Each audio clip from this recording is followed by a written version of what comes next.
নমস্কার বন্ধুগণ, এখন আমি পড়ছি, একটু রামায়ণ পড়ে শোনাই আপনাদেরকে, নিজেও পড়ি এবং আপনাদেরকে শোনাই।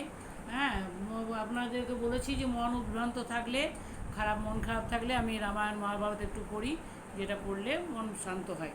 যাই হোক, আজকে আমি পড়ব রাম নামে রত্নাকরের পাপক্ষয়। ওং নমো ভগবতে বাসুদেবায় নমঃ। ওং নমো ভগবতে বাসুদেবায় নমঃ। ওং নমো ভগবতে বাসুদেবায় নমঃ।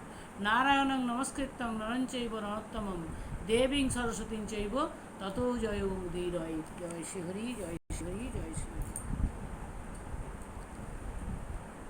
মানুষ মারিয়া আমি আনি যত ধন, মম পাপভাগী তুমি হও একজন।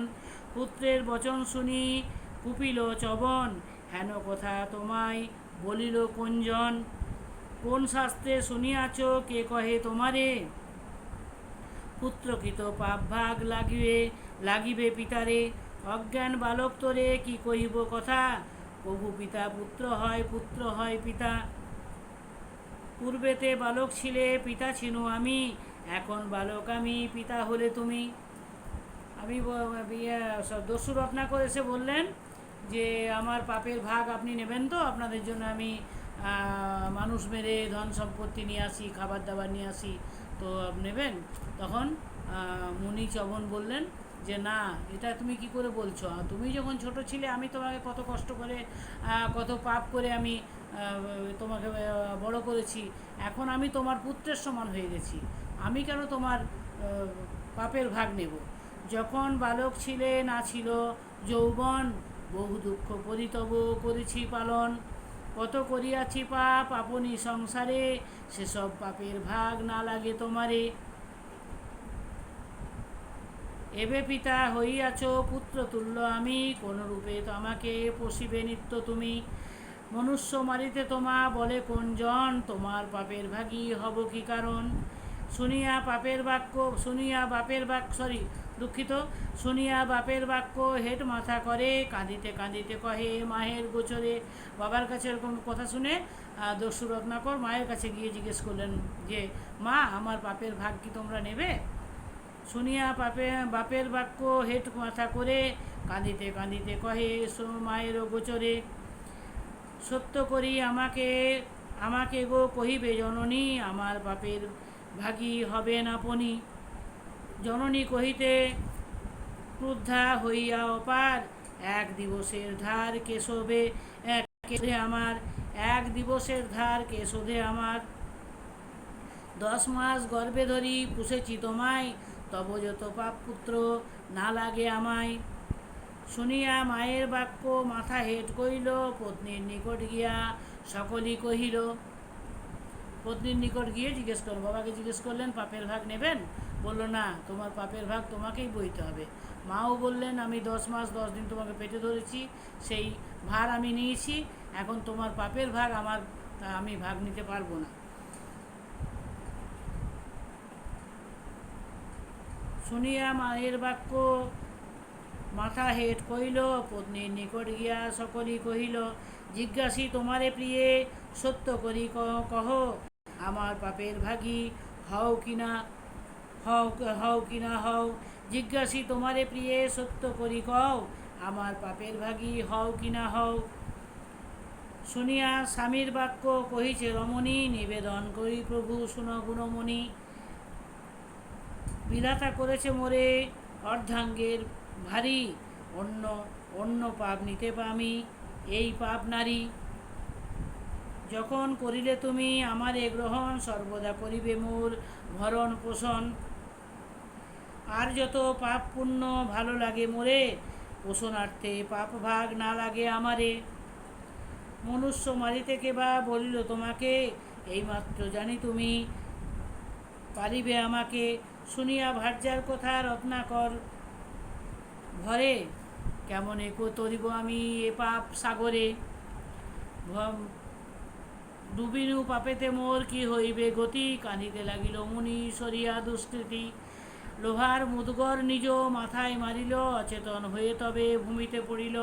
চেতন পাইয়া মুনি ভাবিল অন্তরে, সেই মহাজন যদি মোরে কৃপা করে। ইহা ভাবি উভয়ের সন্নিধানে গিয়ে কহিল ব্রহ্মার পায় দণ্ডবত হয়ে। এটা শুনে সবাই যখন বললেন পাপের ভাগ নেব না, তখন তিনি কাঁদতে কাঁদতে ব্রহ্মার পায়ের কাছে গিয়ে পড়লেন। একে একে জিজ্ঞাসনু আমি সবাকারে, মম পাপভাগী কেহ নাহিক সংসারে। আপনি করিয়া কৃপা দিলে দিব্য জ্ঞান, এ সকল পাপে কিসে হব পরিত্রাণ। কহিলেন পিতামহ মুনির কুমারে, স্নান করি এসো তুমি ওই সরোবরে। শুনিয়া চলিল মুনি সরোবর পাড়ে, তার দৃষ্টিমাত্র জল ভস্ম হয়ে উড়ে। শুষ্ক হলে মোরে মিন মকর কুম্ভীর, কহিল ব্রহ্মার কাছে না পাইয়া নীর। ছিল সে অগাধ জল সেই সরোবরে, মম দৃষ্টিমাত্রে জল রহিল অন্তরে। শুনিয়া কহেন ব্রহ্মা রত্না করে তবে, হইয়াছে পূর্ণ পাপ কেমনে তরিবে। কমণ্ডলু জল ছিল দিলেন মাথায়, মহামন্ত্র মুনিতরে কহিবারে যায়। নিকটে আসিয়া ব্রহ্মা কহে তার কানে, একমাত্র রাম নাম বলরে বদনে।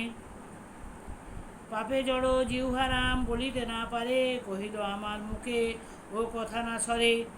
শুনিয়া ব্রহ্মার বড় চিন্তা হলো মনে, উচ্চারিবে রাম নাম এ মুখে কেমনে।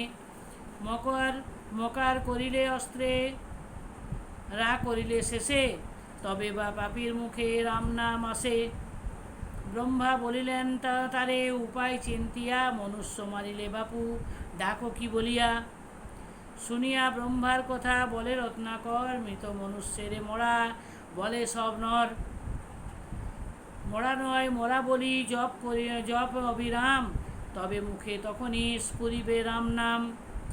শুষ্ক কাষ্ঠ দেখিলেন বৃক্ষের উপরে, অঙ্গুলি ঠারিয়া ব্রহ্মা দেখান তাহারে। অঙ্গুলি ওই শুষ্ক কাষ্ঠ দেখাইয়া ব্রহ্মা কহিলেন দেখান তাহারে।